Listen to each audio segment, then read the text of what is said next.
灯上面用铜做的灯罩。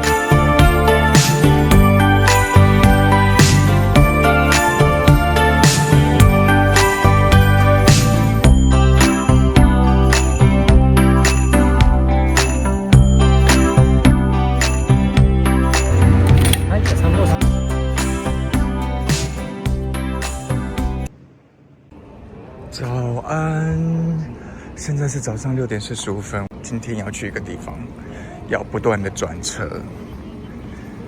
我买了从宇都宫到小山的一站的自由座。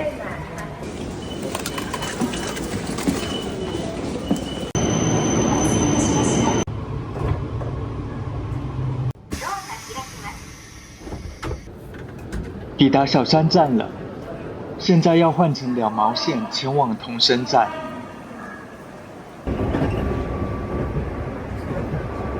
抵达桐生站，这里是群马线了。我今天要进行度良濑溪谷铁道一日游。桐生站是这条溪谷铁道的起点站。度良濑溪谷铁道是一条地方铁道，需另外买票。我购买日券，可以1天内任意搭乘度良濑溪谷铁道的浦东列车。我要搭8点54分，然后这个就是它的一般电车的车厢，只有1节。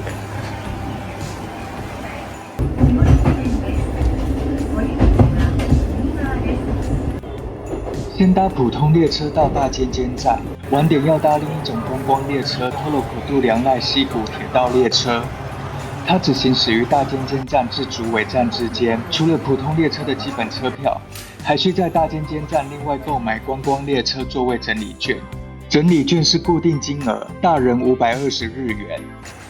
这个车站真的好复古哦，完全就是昭和的时代感。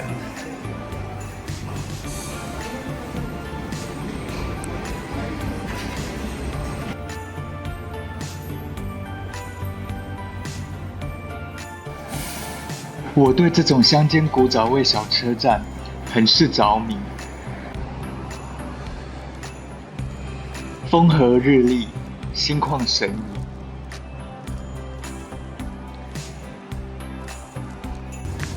大间间站旁边有一家便利商店肉松，所以如果一大早就是你早上可能都没有空吃东西，可以到了大间间站来肉松先买一点吃的，然后再等 Toroku 的列车。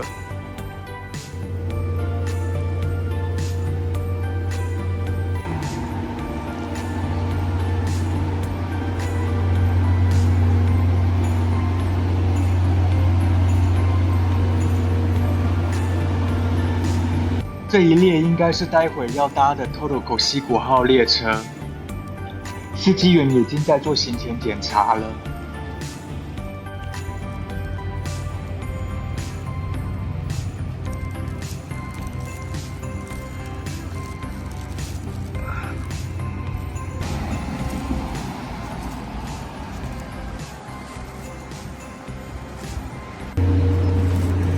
我现在是大概早上9点50分，还有1个小时的时间。就是我10点54分要搭 Toroku 的观光列车，那现在就是有一些空档，就在大间间站这外面就是走走看看这样。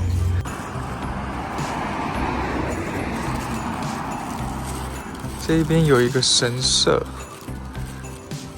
香社神明宫。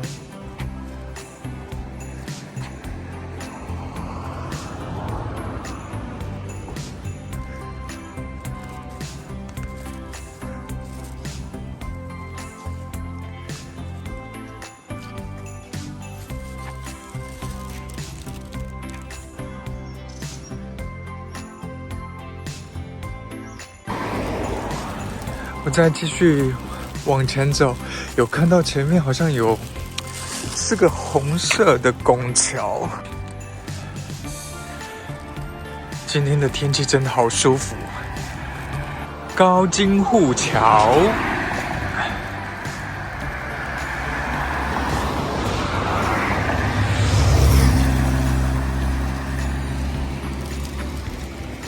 平成21年3月完工的。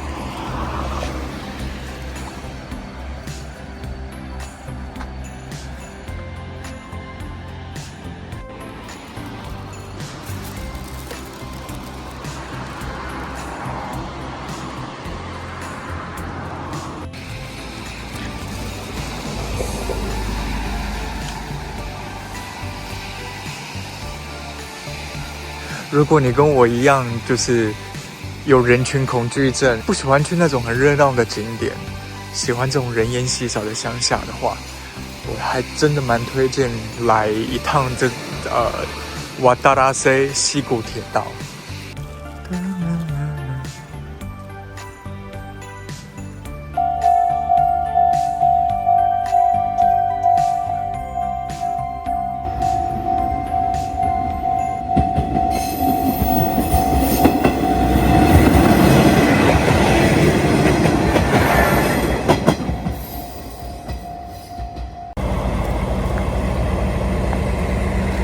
走回大尖尖站，托洛狗溪谷号的乘客们都登车了。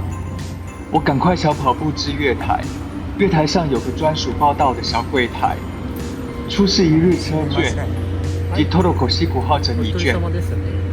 工作人员收走整理券，换成一张对号座位车票给我。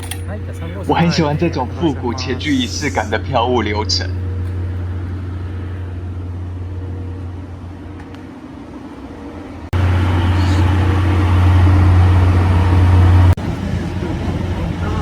基本上，他们都把客人集中在这个开放式的车厢。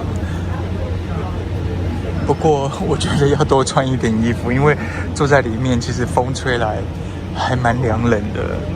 所以，如果是秋冬来的话，就是要多穿一点衣服。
这是贩售纪念品的推车。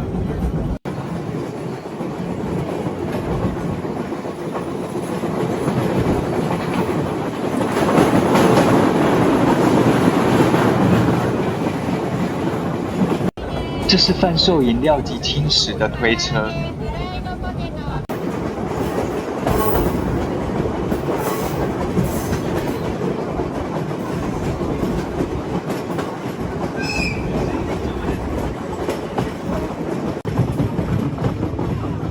托洛口溪谷号在大尖尖站至竹围站之间，并非每站都有停靠。现在抵达水沼站。水沼站最大特色是车站月台上有天然温泉可以泡。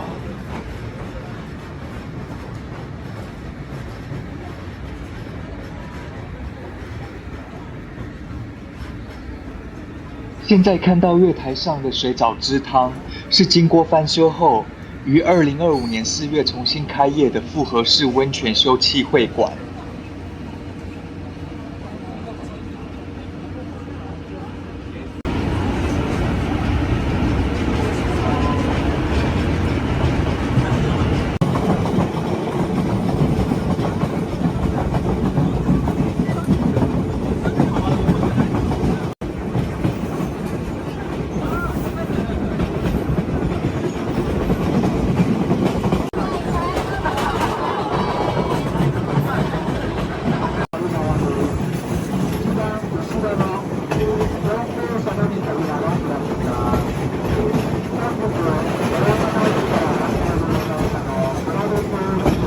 抵达神户站前，车速放慢，让大家欣赏山壁上的一道瀑布。神户站到了，这个神户站的读音是 Godo， 不是关西地区那个 Kobe 的神户哦。神户站的特色就是月台上有一间清流餐厅。清流餐厅是由退役的东武铁道日光线豪华浪漫特级列车华严号的车厢改装而成。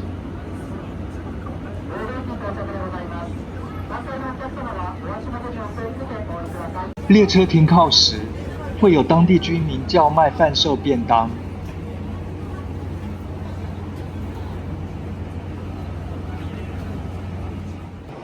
过了神户站，列车进入一段颇长的隧道。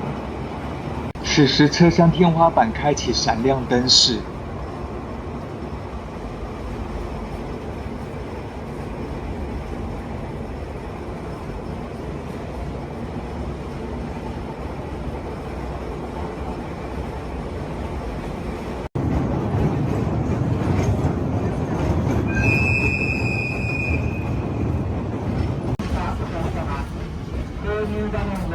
列車抵達折入站。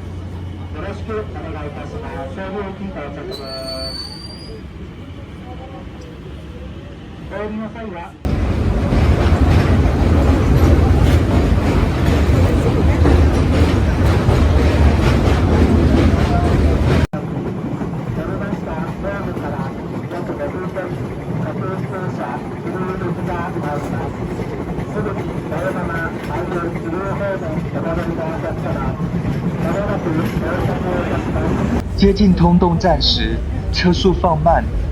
山壁这侧有一片废弃工厂，这是以前竹尾铜矿业鼎盛时的冶炼厂。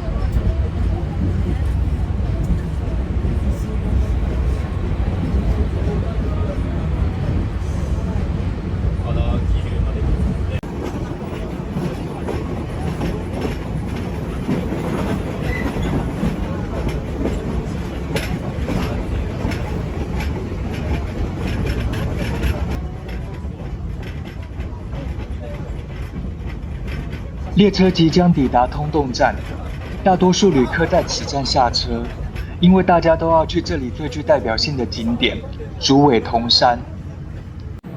竹尾铜山在通洞站下车，不是竹尾站哦。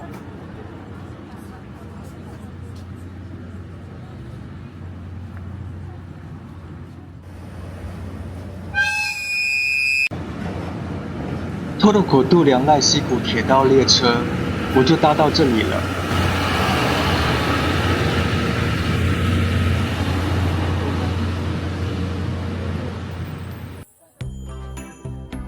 从通洞站步行至竹尾铜山，大约10分钟，跟着人群走就对了。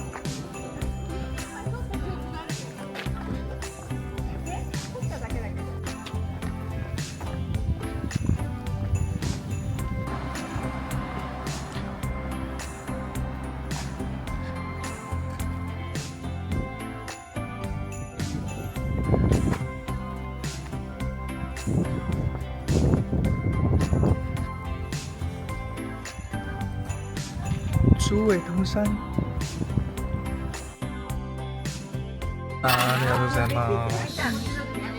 竹尾铜山在400年前是江户时期幕府直属的矿山，当时的幕府设立专门机构铸钱座，也就是钱币铸造发行机构来管理矿山。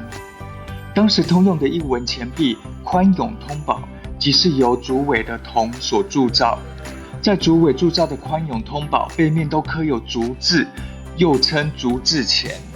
竹尾铜山鼎盛时期年产量达1200吨，然而铜矿开采后需要冶炼，工厂产生大量有毒废弃污水，因环境污染，在1900年爆发了受害居民请愿的冲突事件。这事件也成为日本的环境公害运动先河。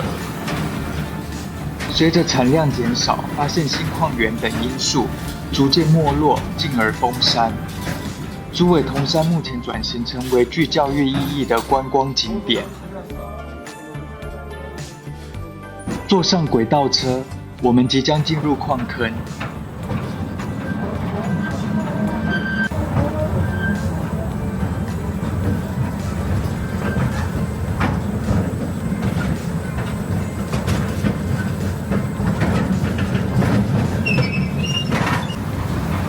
这是我人生第一次进入矿坑里。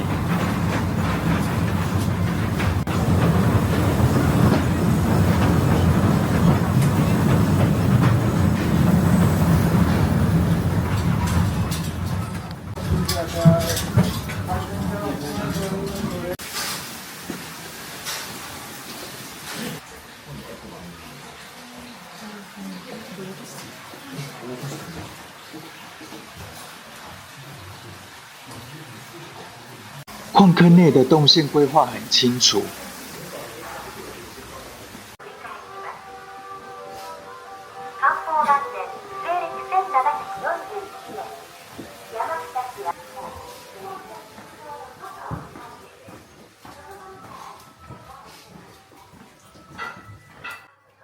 这一区设置很多模拟场景，展示当时坑道内采矿工人各司其职的工作情境，颇为用心。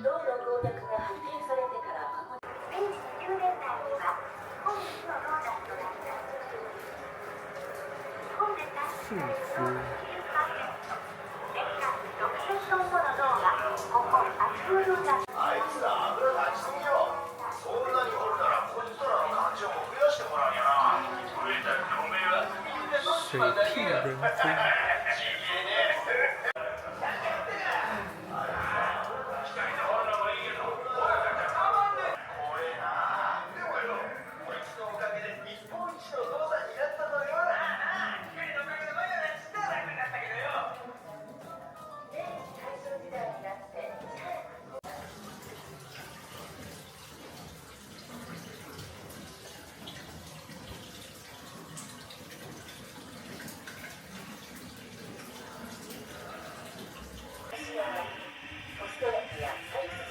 見えました。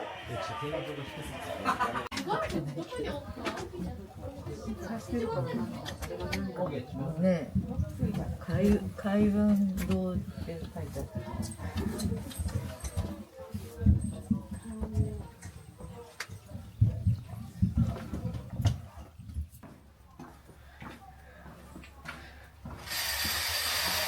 走出坑道，有台钻岩石机，我来体验一下。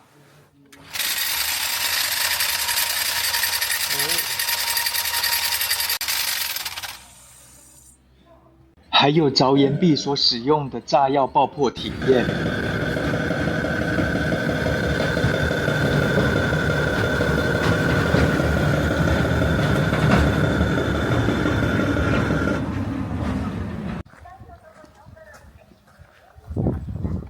顺路最后来到一间钱币展示馆。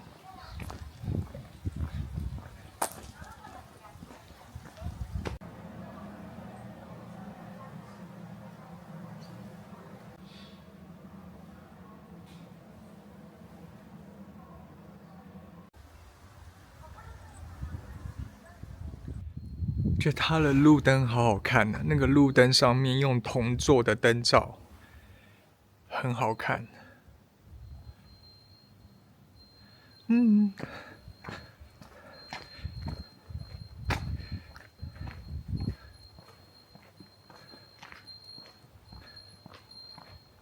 现在要回通洞站。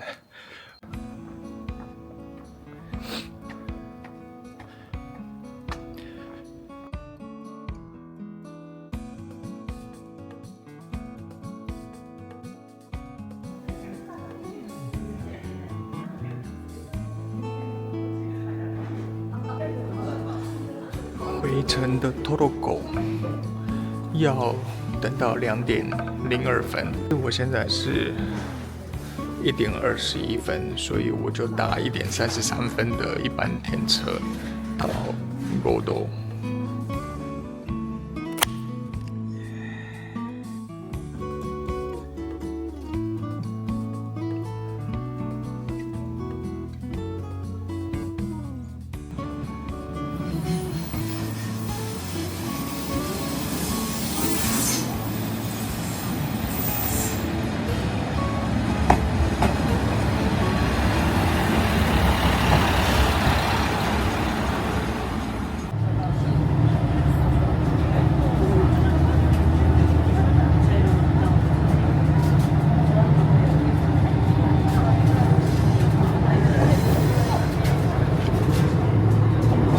走行中やむを得ず急ブレーキ、急停車する場合がございます。お立ちの際はお近くのつり革、手すりにしっかりと。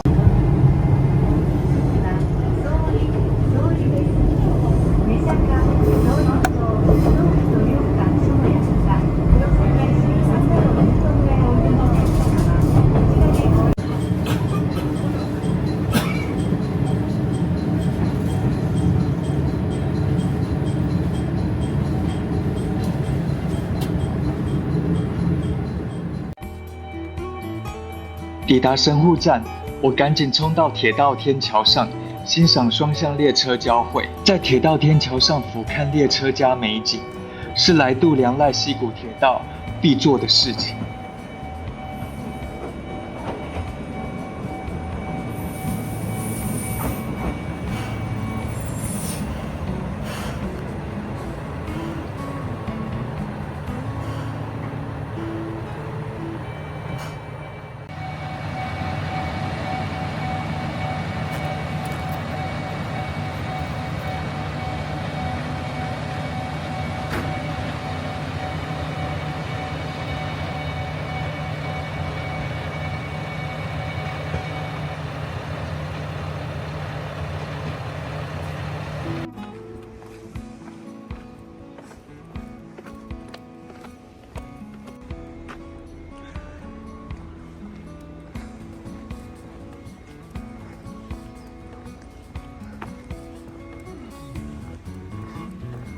我专门要来清流餐厅吃午餐，点了一个他们家的招牌五蓉套餐。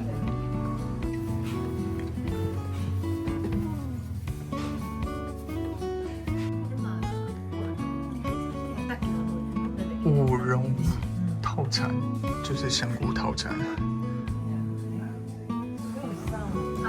锵锵，坐在火车车厢里面。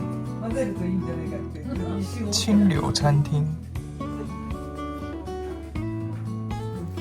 这是全素的，口味整体很清淡，我吃不太习惯。其实就是炸香菇，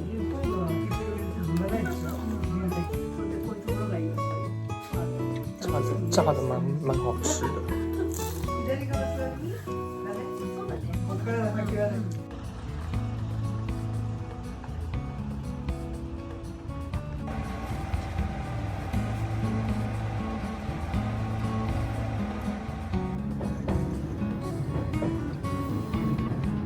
在神户站吃完午餐后，来到水沼站。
来水沼站享受天然温泉。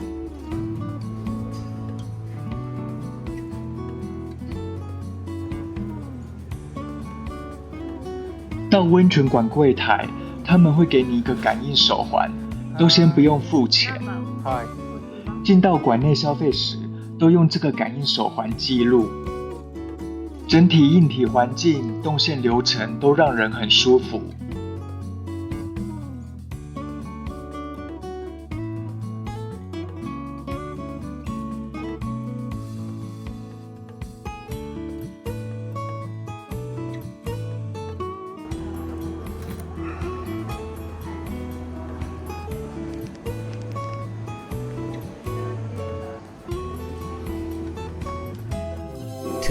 2,000 years later. 泡完汤了，这里的水质应该是无色无味的碳酸氢钠泉。南汤里面有室内及室外区域，水质够纯，烤箱超热。泡汤有送一杯饮料，这里是饮料轻食休憩区。这一杯饮料是送的，来泡汤都可以送，选一杯免费的饮料。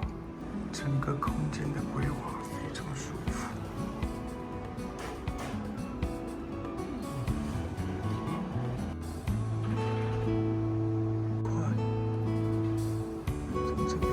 过了休憩区，里面还有私人汤屋的部分。我刚刚有取得店员的同意，他说愿意让我来参观一下。这一个区域进来好像是要额外付费的。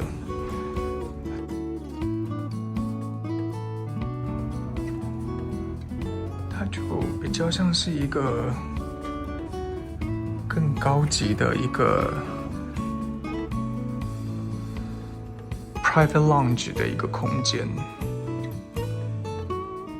如果时间很够，要在这一边待一整个下午3个小时，我觉得就可以花这个钱，把这一边的设施都享受一遍，这样子。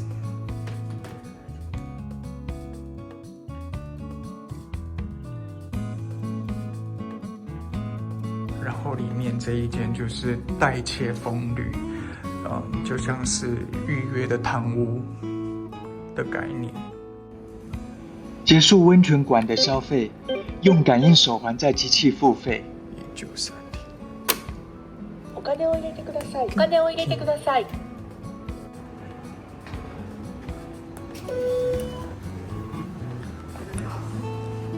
はい。ありがとうございます。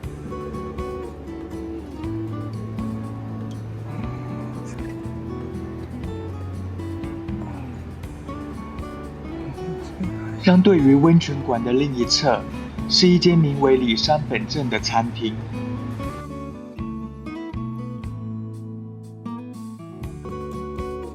这边还有一个食堂，里山本镇。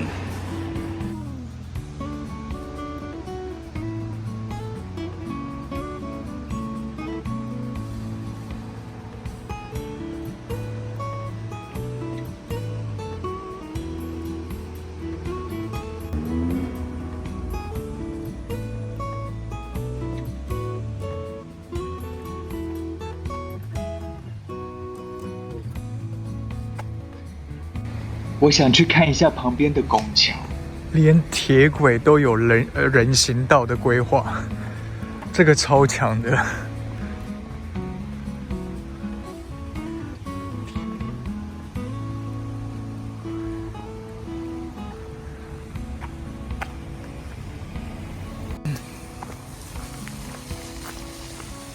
走下去。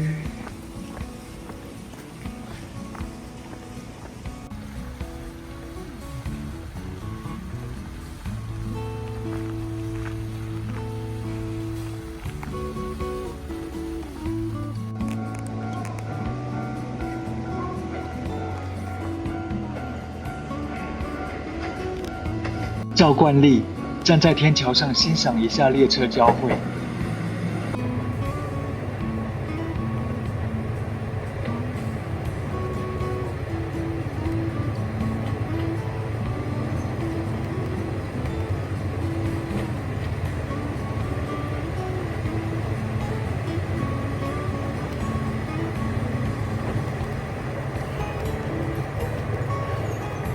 开往桐生的车来了，我赶快下去月台搭车。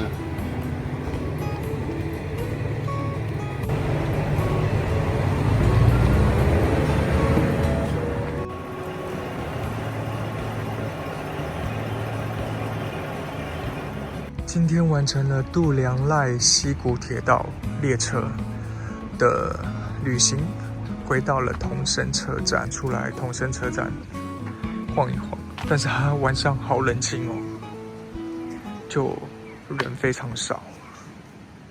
关于度良赖溪谷铁道，度良赖溪谷铁道是一条地方铁道，行驶于群马县桐生市桐生站至立木县日光市尖藤站之间，以3种列车形态提供服务，分别是度铁洼溪1号、度良赖溪谷号、普通列车。今天我主要搭乘普通列车及度良赖溪谷号，接下来就这2种列车营运形态加以介绍。普通列车车辆有同色及奶油色双色涂装的 WKT 500、510、520系列。普通列车全线每站都停靠。普通车票可依起讫站单次购买，也可买1日券，1日内无限任意搭乘。Toroko 度良赖溪谷号列车。Toroko 溪谷号以1台柴油机车头牵引4节车厢，最前及最后节车厢有窗户，夹在中间2节车厢无窗户。机车头有2款，一款是同色 D1101537， 另一款是红色 D1101678。当天运行时才会知道使用哪一款机车头。Toroko 溪谷号只行驶于大尖尖站至竹尾站之间，共停靠6站：大尖尖、水沼、神户、泽入、通洞、竹尾。Toroko 溪谷号并非每日都有运行，必须事先上官网查看运行日程表，黄色表示运行之日。一天去回程各1班。去程班次名称为溪谷3号，上午10点54分从大尖尖站发车；回程班次名称为溪谷4号，下午1点57分从竹尾站发车。回程其实是同一辆列车折返行驶。车票结构包括2部分：基本运费加 Toroko 溪谷号整理券料金。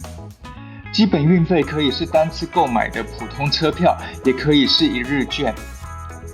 Toroko 整理券料金则是固定价格，大人是520日元。实际操作，以我为例，搭 JR 电车到桐生站才现场购票。我先在桐生站购买度良赖溪谷铁道普通列车的1日券，然后用1日券搭普通列车至大尖尖站，在大尖尖站，也就是 Toroko 溪谷号列车的起站，购买整理券。因此必须在 Toroko 溪谷号发车时间10点54分前抵达大尖尖站。度良赖溪谷铁道官网很贴心，把桐生站至大尖尖站这段的普通列车配好了2个班次供大家选择。如果想像我一样更早班次到达大尖尖站，就要参考这个时刻表。我自己把这个密密麻麻的时刻表列印纸本出来，放在口袋随手查看。